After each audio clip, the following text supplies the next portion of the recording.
Morning everyone, hope you had a nice afternoon. Today's experiment is about resonance, so we've come to the end really of the further mechanics we will do this week. Miss Smith's done all the theory with you, we're going to do this experiment. I think you're then, but you're then going to do some like practice type further mechanics problems until the end of this week. Next week we're planning on starting thermal physics, so we're going to move on, but we're not moving on yet. So yeah, as I say, today's experiment is about resonance, and so I've got a spring mass system, which I'm going to show you in a second, but instead of what we've been doing in SHM, where you displace it and let it oscillate at its natural frequency, I'm going to force it to vibrate at a different frequency, and we're going to see what's going to happen.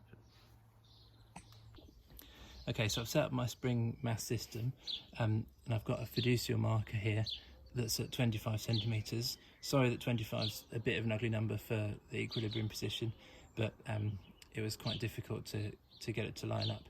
Just now it was 20.7 centimetres, so it's the best I can do to make it 25, I think. And on the left hand side we've got the signal generator, and there's going to be a number on the screen. Hopefully you'll be able to read it. What we're going to do is we're going to measure the amplitude of oscillations here. So I'm not going to oscillate at its natural frequency by just displacing it. There's a vibration generator here that's connected to the signal generator, so I'm going to force it to oscillate. I'm going to force oscillations with this vibration generator, and we're going to measure the amplitude of the oscillations of the spring mass system. It might be easier to measure twice the amplitude and to halve it. You're going to be pausing this video basically at certain points to see what the amplitude is, but the equilibrium position is 25. Okay, so we're starting at 1.42, and hopefully you can read off the amplitude on the ruler. And then yeah, should have enough time to get a reading. So we're going to go up to 1.92. Go look. It might fluctuate a bit. Take the maximum. I mean, it is fluctuating a bit. We'll go to 2.42.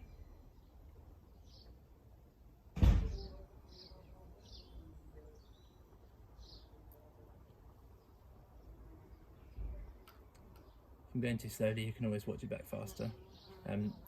Likewise, if I'm going too fast, you can slow it down, pause it. I'm going to 2.92.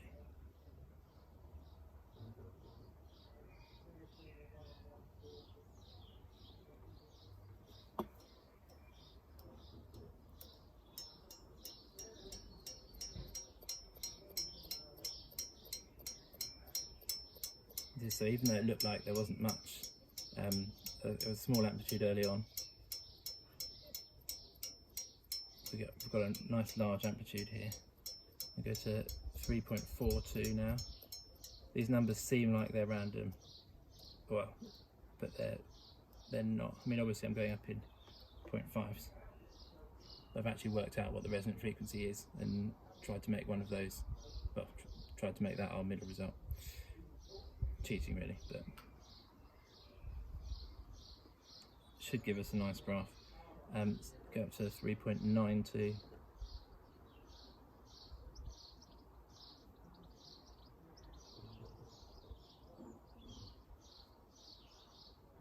And finally 4.42.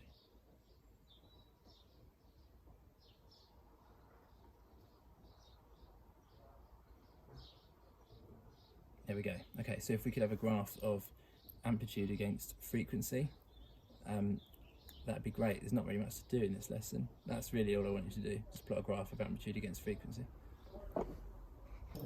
Okay, so I know I said all I'd like you to do is to plot the graph, but I thought whilst I'm here, I could explain to you a little bit about what's happening in resonance. I know that you've already done the theory, but in my experience, students often struggle with the idea of resonant frequencies. So, and if you don't, then don't watch this, but as this mass is going on its way up, that's when it's being pushed by the oscillation, by the forced vibration here, up as well, and so that will add to its amplitude. We'll go further, and as it's coming down, that's when it's being pulled down as well, and so that will add to mean that its amplitude will be increased as well. And that's what's happening at the resonant frequency. What's happening at other frequencies is that some of the time this is going up and this is pulling it down, which will reduce the amplitude, and the kind of overall effects of that mean that you barely get any forced vibrations really until you get to around the natural frequency.